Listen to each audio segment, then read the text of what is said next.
Hey guys, welcome back to Cloaky Disc Golf. Today I'm going to be talking about the forehand throw, my personal form, and my personal approach to how I throw. First though, I want to give another quick shout out to everyone following along, subscribing, and liking. Really appreciate that. Thank you again for that. The weather's changing here in the Pacific Northwest, so it's a little bit more windy. So I'm hoping that the sound is okay for this video, but we're gonna make it work. We're gonna do a little bit of field work today. Okay, let's get to it.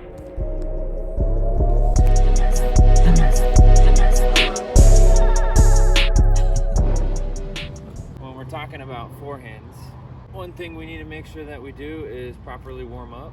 I like to use J-bands. I have a video of my full J-band routine.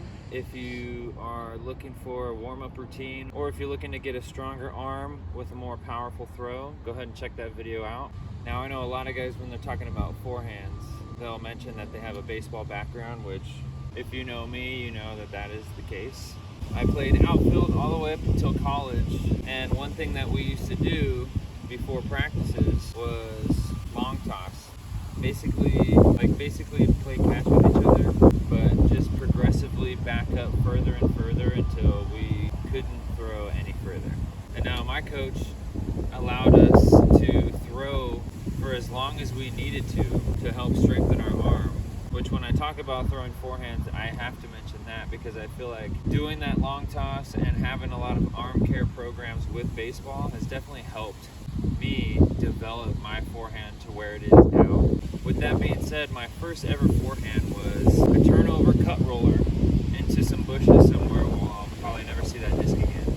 It wasn't discouraging though, because I always felt like I had a strong arm and a decent enough idea about what I should be doing right with a forehand throw. And with having played baseball for so long and spent so much time on trying to perfect the proper batting technique for the most powerful and efficient swing possible, and I try to relate any new mechanical function that I come across, which in this case, throwing a forehand or even just backhand, I try to relate learning that new technique to a technique that I've already sort of learned in the past. In this case, at first, I tried to relate throwing a disc to throwing a ball. I think it just is the idea of just throwing is easier to conceptualize when you throw a baseball over the top. It's a lot easier to just think, just drop yourself down and throw the same. It's technically like that, but there's a little bit of nuance to it, I think. When I did play baseball, I was an outfielder,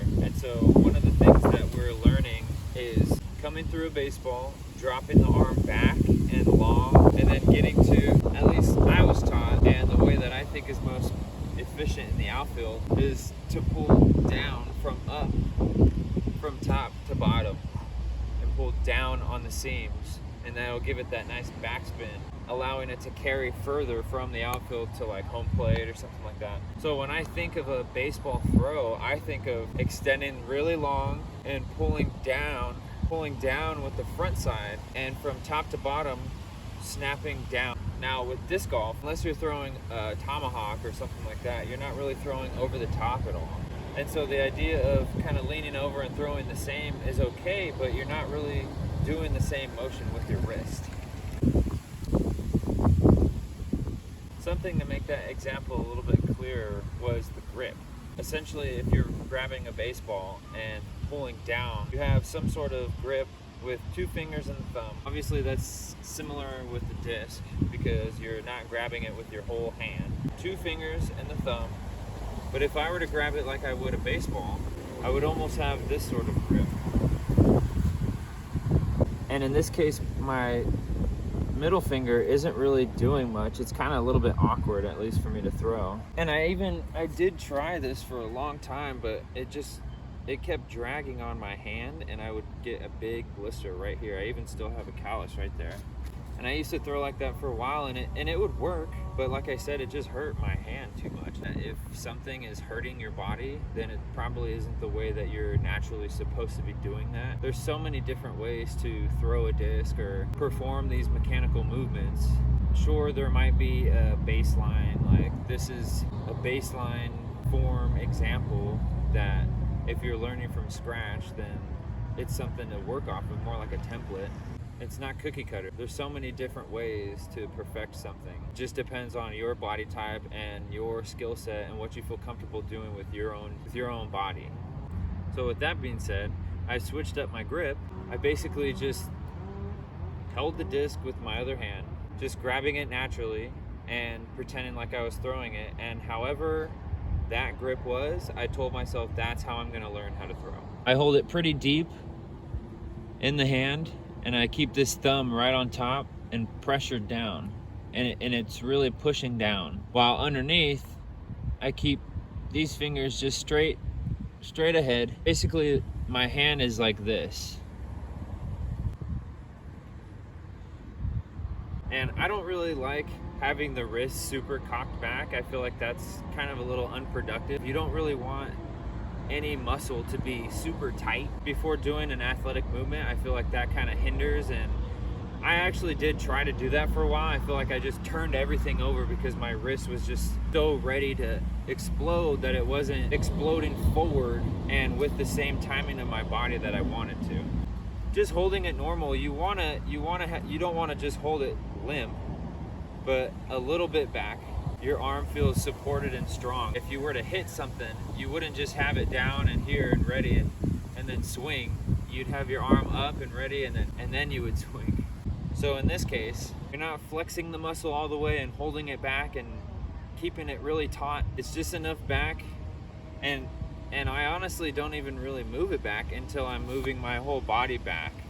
But let's get out in the field and I'll show you a little bit more with the whole body instead of just the grip.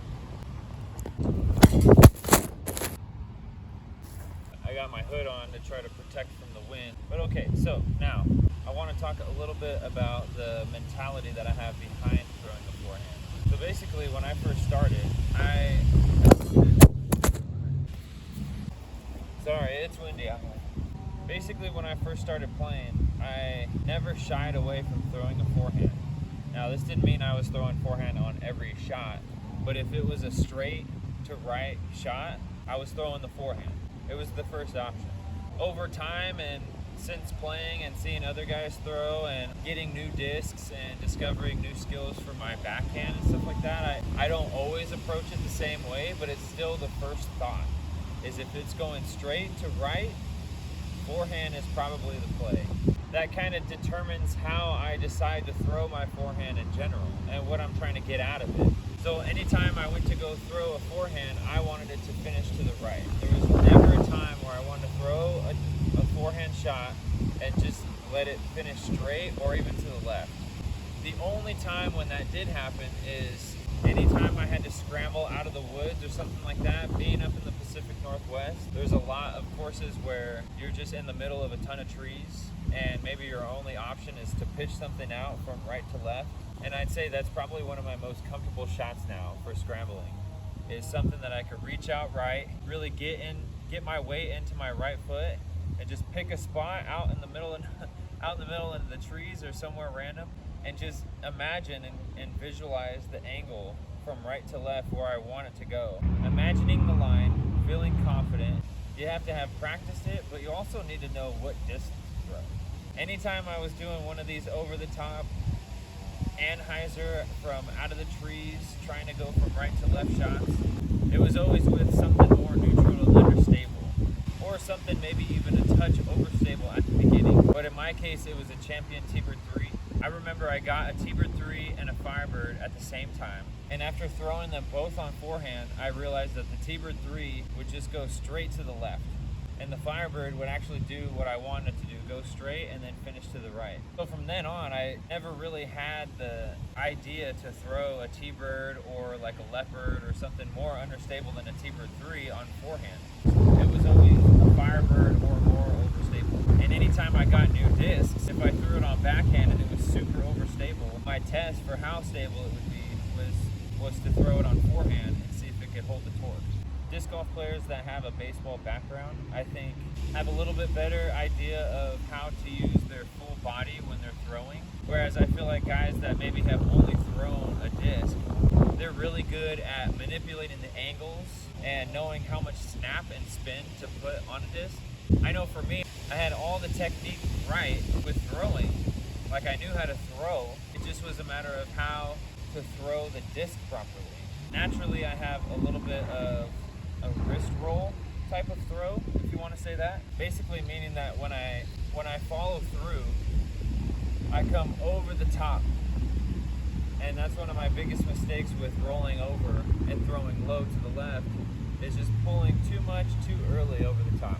Now, I don't think this motion or this movement is a bad thing, especially when you're throwing for power. I think this is something that you actually want to do when you're throwing for power. I think this idea of keeping the disc here and throwing and then not following through over and just kind of keeping your wrist and your body just on the same plane and finishing high, I don't really see that as a logical way to throw for some power. It kind of cuts off the last little bit of power that you can get from your full body with pushing all the way forward into the throw.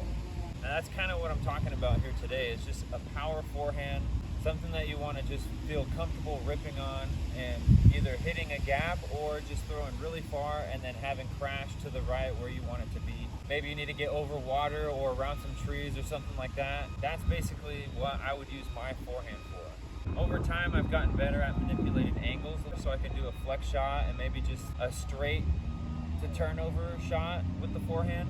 But for me, a lot of it was just keeping the same form that I felt comfortable with, but just changing the disc. It's a lot easier to learn a forehand because you have so many disc options to choose from. You don't have to throw something that's neutral to understable. You don't really know how much power you have until you can use something that can handle the torque. If you're just starting out, maybe you play somewhere where it's really windy like today, or the conditions aren't always perfect. It's gonna be really hard to learn how to throw a forehand properly with something that's pretty understable. So in this case, my comfortable throwing form was pulling over and extending forward. And it took me a while to realize this. I did a lot of different form changes. I tried swinging the arm down, starting with my body facing forward, starting with my body facing to the side. I've gone through a lot of changes, but now I feel like I have something that I can repeat and something that's really comfortable. I also feel like I can get a lot of power out of my throw too. A mental cue that I have for my forehand basically is a connection between the heel of my left foot and my fingertips. And depending on the disc, I'll have set up prior to, and while I'm visualizing the hole, I'll know how much hyzer I need to put on a specific disc, depending on the situation, like wind or distance, or if I have to hit a gap or something like that. But essentially, just knowing what angle I need to put it on, either I'm throwing flat with more overstable, or maybe a little bit more understable throwing on some hyzer. And I just know that once I get to this point in my full throw, it's just that flick forward, and then I can just do my normal finish while pointing forward towards whatever target it is that I'm aiming at. So that motion right at the very end, working backwards, I want to get myself into a position where I feel this connection is the strongest. Relating it back to baseball with batting, there's a specific stance that every batter eventually falls into before hitting. It's right here. Right here is the most powerful stance that you can be while you're hitting. You're grounded, your weight is back, you're ready to fire your backside forward. This is the same position that you want to be in, essentially, before you throw. Now with batting, I would say you'd have your elbow a little bit higher, and with throwing, it might not be as high. That's kind of a little bit more uncomfortable. But essentially, right here is where you want to be. So I know that when I'm throwing, whatever my starting position is, eventually I have to get to this position before I throw in order to make the most powerful throw. Like I said, I did a lot of form changes in the past, but now I feel like I've come to a two-step process, which allows me to get everything that I need in position to throw the most powerful throw I can. And when I say powerful throw, I don't mean aggressively hard throw. I just mean that smooth, powerful throw where you want a nice snap and nice release, depending on your different arm strength and your own personal technique that feels the most comfortable for you. This is just the form that I feel like has helped me throw the most powerful, so maybe if you're struggling, you can do what I do and it'll help you also. So basically from the side, I like to have my grip, and I want to visualize where I'm throwing the disc and imagine how it's going to fly and when it's going to start crashing and where it's going to land, basically. You should do this every time you're gonna throw too. I noticed that that's something that I feel like when I started off, I didn't even really understand that concept. But understanding your throw and how the disc is gonna fly according to how you throw it, and trusting that it will end up in the place that you're intending to, are all things that you need to be learning in field work and practice. Then when you're on the course, you can feel comfortable in your ability to shoot where you're aiming with the proper disc that gets the job done. So after I'm done visualizing my throw, I personally have to do sort of the toe tap, Fred Flintstone, Nate Sexton toe tap. And I find that I like to stand a little bit hunched over, sort of getting myself ready to get into that power position. It's starting to rain.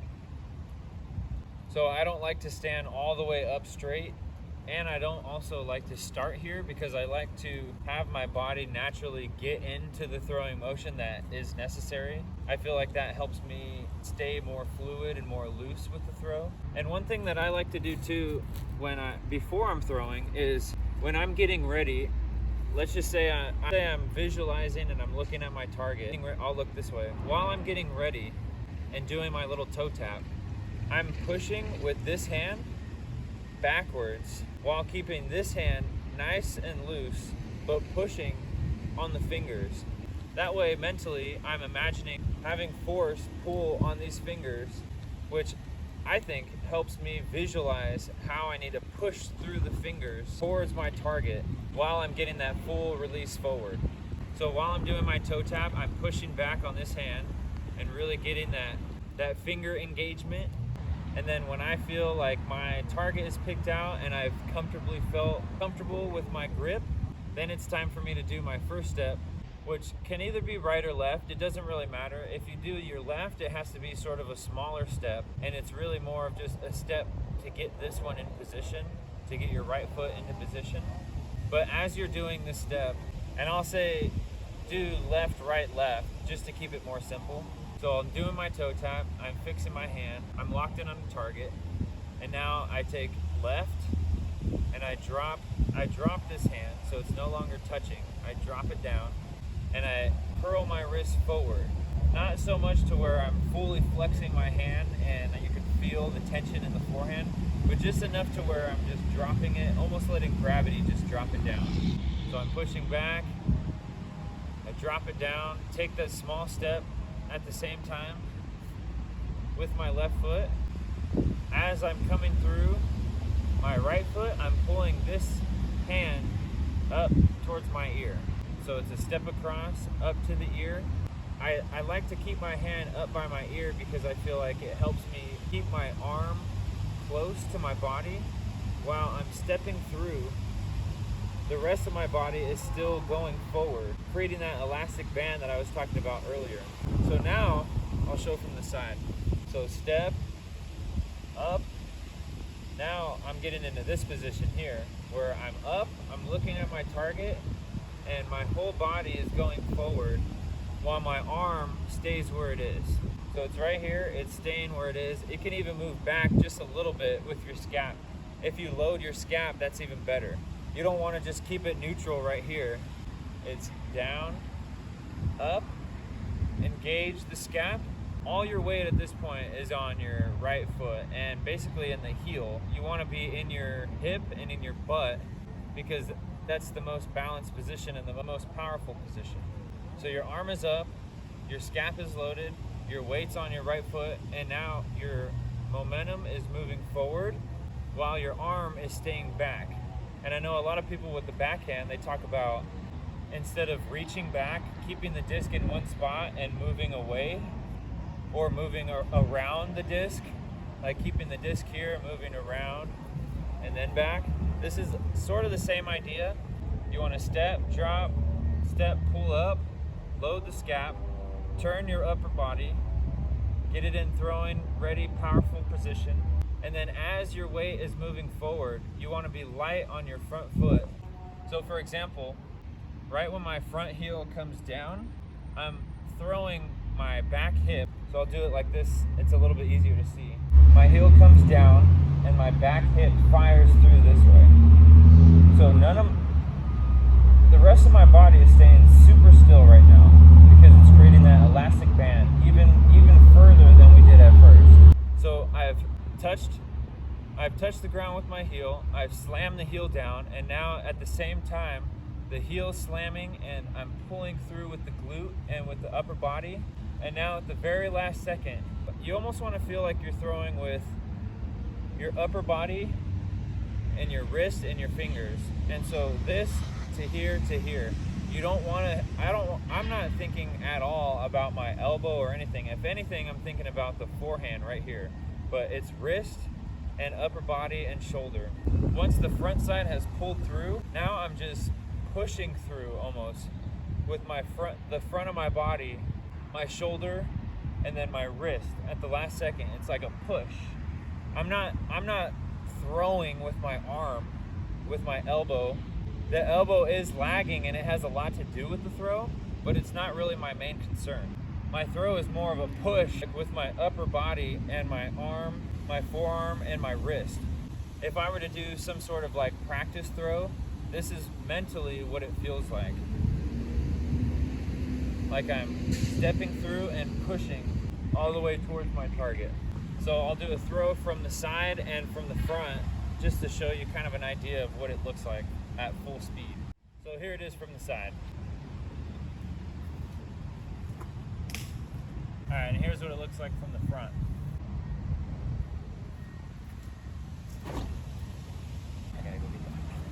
Anytime I have a throw where I'm moving my feet, I like to try to keep that same form every time. It doesn't really matter what the distance is. Nowadays they have so many discs that are overstable all the way down to the putter slot, where you don't really need to learn how to do a flip up putter straight shot. They have zone OSs for crying out loud. So if you wanted to throw something super choppy and that was your form and that's the form that you're comfortable with, but you only wanted to go like 180 feet or something like that maximum, then they have discs out there that you can choose from that help sort of any style of form. Now some people might not agree with that. They might think, oh, you need to throw like something understable in order to learn a forehand, but I just think that's not the case. I think just learning a forehand throw in general and feeling comfortable with something that you know can work for you and that can play and score, then it doesn't really matter what you're throwing. I'll do that throw one more time in slow motion.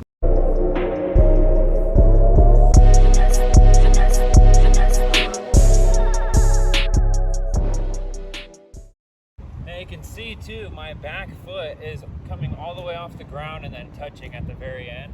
I'm not dragging through. My weight is transferring properly from backside to front side, and it's lifting my foot up off the ground. But typically you don't really want to be toe dragging on your forehand throws. All right, well that's pretty much all I got for you today on my forehand form. I know there's been a lot of forehand videos lately, or at least it feels like I've been seeing all of them lately.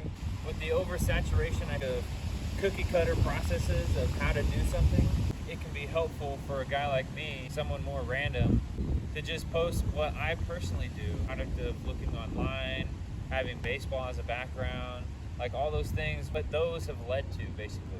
But anyways, guys, thanks for watching. I hope this helps somebody out there with your forehand if you're struggling. Again, thanks so much for subscribing, watching along, following, commenting on my videos. All that helps so much. I'll be coming out with new videos soon, so stay tuned. I'll talk to you guys later.